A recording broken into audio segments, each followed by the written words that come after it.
Travel along, Catholic pilgrims, for 1 year as we read through St. Faustina's diary. Join me, Amy Thomas, each day for a short reading out of the diary which brought us a deeper understanding of Christ's divine mercy. Hello, Catholic pilgrims, and welcome to day 286 of our readings from St. Faustina's diary. Christians are often accused of being all faith and no science, which is utterly ridiculous when you consider the amount of scientific discoveries that have been done by Catholic priests and Catholic monks and just religious people in general. If Christians were anti-science, there would be no scientific studying done by any Christian at all. All they would simply rely on is faith and just basically the very surface level stuff they could see around them. But that's not true. But we realize as Christians that we have to have faith and science together. They don't oppose each other. They're not at war against each other, though the popular culture wants to make them at war against each other. As Christians, we are free to follow both things, faith and science, knowing that both things are given to us by God.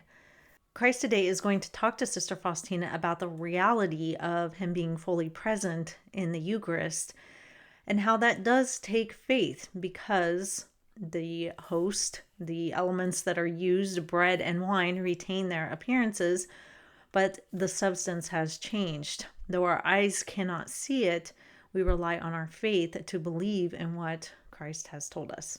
So that's our topic for today in Notebook 5, numbers 1417 through 1422. O my Lord, my soul is the most wretched of all, and yet you stoop to it with such kindness. I see clearly your greatness and my littleness, and therefore I rejoice that you are so powerful and without limit, and so I rejoice greatly at being so little. O suffering Christ, I am going out to meet you. As your bride, I must resemble you. Your cloak of ignominy must cover me too, O Christ. You know how ardently I desire to become like you.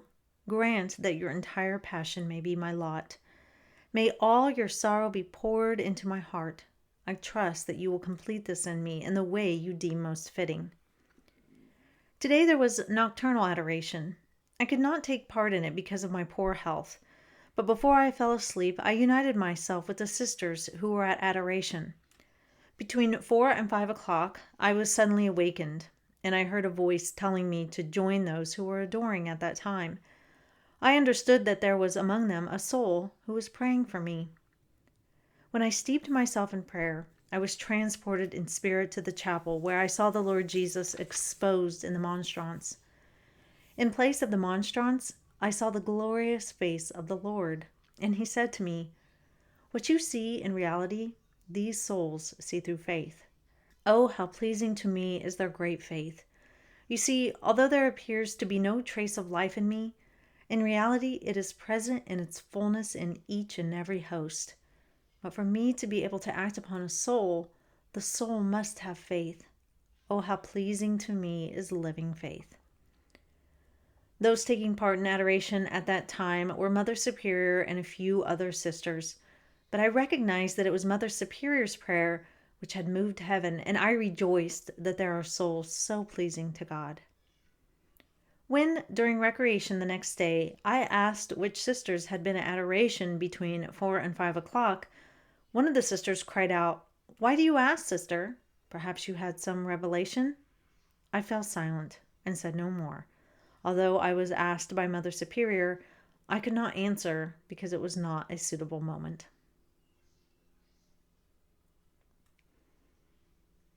I don't really know if the sister here in this last paragraph is kind of being snippy with Sister Faustina. I read it that way, and maybe I'm wrong. It just sounds like Sister Faustina was asking who was at adoration, and this sister is kind of snipping back at her with the question of, "Why do you ask? Do you have some kind of revelation?" Maybe I'm reading that totally wrong, but it's interesting why she responds in that way.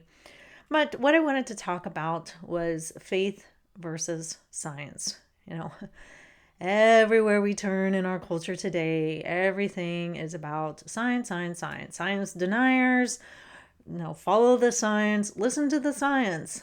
Science is the new religion of our times. And, this isn't completely new. It really took hold back in the Enlightenment period when people were starting to reject God and the supernatural and focus solely on the material world. And it had a lot to do because man was learning so much and getting so much more, knowledge about the material world. And I think there was a bit of a pride issue that we felt, hey, we are smart enough to figure out all these things. Who needs this faith stuff anyway? It's so ridiculous. We have the concrete, visible, tangible world that we can see. Nobody can find God for me. I can't measure him. I can't see him. I can't find him. This is all just a bunch of faith nonsense. And so we really see that start to take off during the Enlightenment period. And today it's just everywhere. Everywhere. I mean, so many people see Christians as just fools that only live their lives based on faith and that they reject all science, which is just insane, especially with the Catholic Church. The Catholic Church, as I've said in the beginning, has had tons of priests and monks make significant scientific discoveries. Oftentimes, when somebody accuses me of being unscientific and belonging to the Catholic Church, which is unscientific, I will often give them that list, which shows them a long list of names of Catholic priests and monks who have contributed to the scientific world. But this is just one of those things where we see that man will find an idol. He will find something to worship. The two biggest things right now in our culture are the worship of the self and science. And science is seen as a religion. Everything can be answered by science until something can't. And so I'm so grateful that as Catholics, we are free to be fully engaged in faith and science.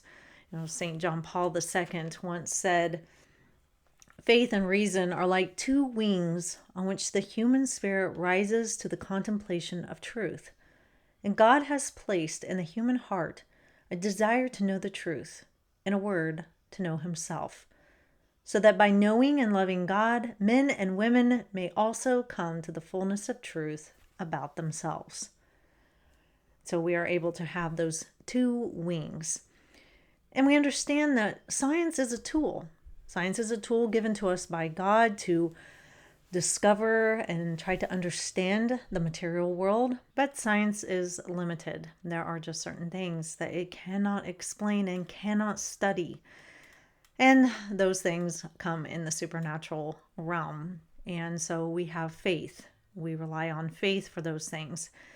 And philosophy is a good tool to help us grow in our faith. It's just another tool that God gave us in our toolbox in order to understand him and to grow closer to him. Science should never push us away from God. It should always draw us nearer to God because we should be fascinated by the material world that he created. And so we have today Christ talking to Sister Faustina, though, about having faith. A lot of people struggle with the idea that the Eucharist is Christ, fully present, body, blood, soul, and divinity. And the reason they struggle is because when they look at it, it looks like a piece of flat bread and it looks like a cup of wine. And it's true, it does retain its appearances by a miracle from God, because otherwise it would be very difficult for us to actually partake in it if we were actually drinking something that tasted like blood and was the consistency of human raw flesh. That would be very difficult for us. But we have had miracles that do reveal what is actually hidden within the appearances of the bread and wine. But for most of us, we have to rely on faith. And why is that? Why does God just not come right out and just tell us and show us, look, here I am. It's me right here.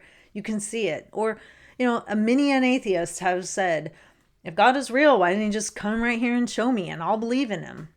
Boy, doesn't that sound like somebody in the Bible? Maybe St. Thomas, doubting Thomas. I need to see him in order to believe. Christ says, blessed are those who believe and do not see. And Christ says something very similar today. Sister Faustina is transported into the chapel in spirit where some sisters are adoring Christ in the monstrance, and she sees the Lord's face where the Eucharist is. So she's actually seeing the reality of what the Eucharist is, but the other sisters are not seeing that, and yet they're still there adoring him. And so Christ says, what you see in reality, these souls see through faith. Oh, how pleasing to me is their great faith. You see, although there appears to be no trace of life in me, in reality, it is present in its fullness to each and every host. But for me to be able to act upon a soul, the soul must have faith. Oh, how pleasing to me is living faith. I'm not going to lie, there have been times when the Eucharist has been raised up and I have actually prayed, Lord, I would just really love to see a miracle, to see the Eucharist as it truly is. And, a part of me is that doubting Thomas. Maybe all of us have kind of prayed that before. Maybe some of us haven't. I don't know. I have prayed that just because it would just be amazing and truly spectacular, and I just would love to see it. But I kind of chide myself after I say something like that because of this very reason that Christ is talking about. I need to be a person of faith. Christ has assured me that he is in the Eucharist, and I need to have faith that he is being truthful about that and that I'm not being deceived. And we know that our great faith has benefits and rewards for us. And sometimes it is hard. Sometimes it is hard to believe in what we cannot see. God made us humans here in the material world. We experience the world through our five senses. It can be difficult sometimes to believe in things that we cannot fully see. But God, he gives us that faith because he wants us to come to him because we truly want to come to him. This is a big reason why the angels, their decision to follow God or not is final, because they got to see God in his full glory. They know what they are saying yes to fully and completely because they saw him. And so once they made that decision to reject him, it's not like they go off of faith. They know for sure they saw him. But for us as humans, it's different. We have to go off of faith because we don't stand in his presence like the angels do, at least, while we're here on earth, in the very fullness of him. We do when we're in front of the Blessed Sacrament, but I think you know what I mean. And so for us, God gives us that free will choice. If he were to come and stand directly in front of us and say, I'm right here, Amy, here I am, I would have no choice but to believe in him. I mean, I guess I could reject him like the other angels, but it's not as if Satan doesn't believe in God. He just wanted to be more powerful than God and chose his own way. I mean, I guess I could do that, but in reality, I would have no choice but to acknowledge that, yes, in fact, here you are. And so it would almost be like I was just saying yes because I have no other choice. But God gives us, free will. And so he hides himself sometimes. He hides himself and gives us just enough to help us grow in our faith so that we come to him because we really want to. Because we're not being shown full, tangible evidence, but because we love him and because we know and we see the effects of him working in our lives. And so we come after him, even if we can't see him fully with our eyes. And that's what makes our love all the greater. And that's why God really blesses it because he knows and he understands that that can be difficult for us. So don't be afraid of faith and don't be afraid of science. God is never going to lead us astray down either path. Both are from him and both will lead us closer to him if we only ask for his guidance. That is all for today, Catholic Pilgrims. I will see you back here for day 287.